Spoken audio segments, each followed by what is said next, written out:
భగవద్గీత 1వ అధ్యాయ పారాయణ ఫలితం.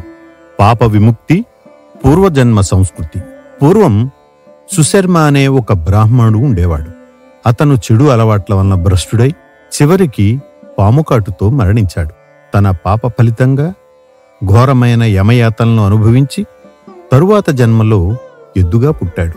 ఒకనాడు బండి లాగుతూ కాలుజారి గాయపడి మరణవేదన పడుతుండగా ఆ దారిన వెళ్తున్న కొందరు సద్గతిని కలిగించేందుకు తమ పుణ్యంలో కొంత భాగాన్ని దారవోశారు.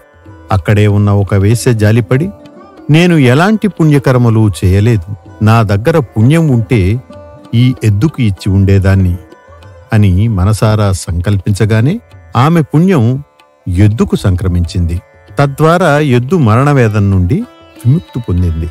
తరువాత జన్మలో అతడు మళ్లీ బ్రాహ్మణుడిగా పుట్టాడు. పూర్వజన్మ జ్ఞానం కలిగి ఆ వేశ్యను దర్శించి, అమ్మా, నీకు అంతటి పుణ్యం ఎలా లభించింది అని ప్రశ్నించాడు. ఆమె చిరునవ్వుతో సమాధానమిచ్చింది, ప్రతిరోజూ నా చిలుక ఏవో మంత్రాలు పలుకుతుంది. వాటిని నేను వినడం అలవాటుగా మారింది. అంతకు మించి నేను ఏమీ చేయలేదు.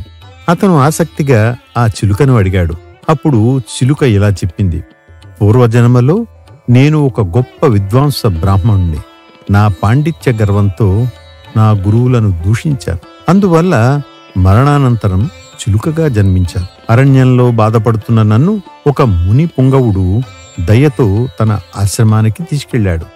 అక్కడ ఆయన శిష్యులు ప్రతిరోజు భగవద్గీత 1వ అధ్యాయం పఠించేవారు. ప్రతిరోజు వినడం వలన నేను కూడా దానిని పలకగలిగాను. ఆ తర్వాత ఒక దొంగ నన్ను పట్టుకుని ఈ వేశ్యకు అమ్మేశాడు. చిలుక చివరగా చెప్పింది, నేను ప్రతిరోజు భగవద్గీత 1వ అధ్యాయం చదువుతుంటాను.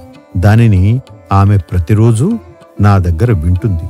దానివల్లే ఆమెకు పుణ్యం లభించింది. ఆ తరువాత ఆ బ్రాహ్మణుడు, ఆ వేశ్య ఇద్దరూ కూడా జీవితాంతం ఎంతో భక్తి శ్రద్ధలతో భగవద్గీత 1వ అధ్యాయమును పఠించసాగారు. చివరికి వారు మోక్షప్రాప్తి పొందారు.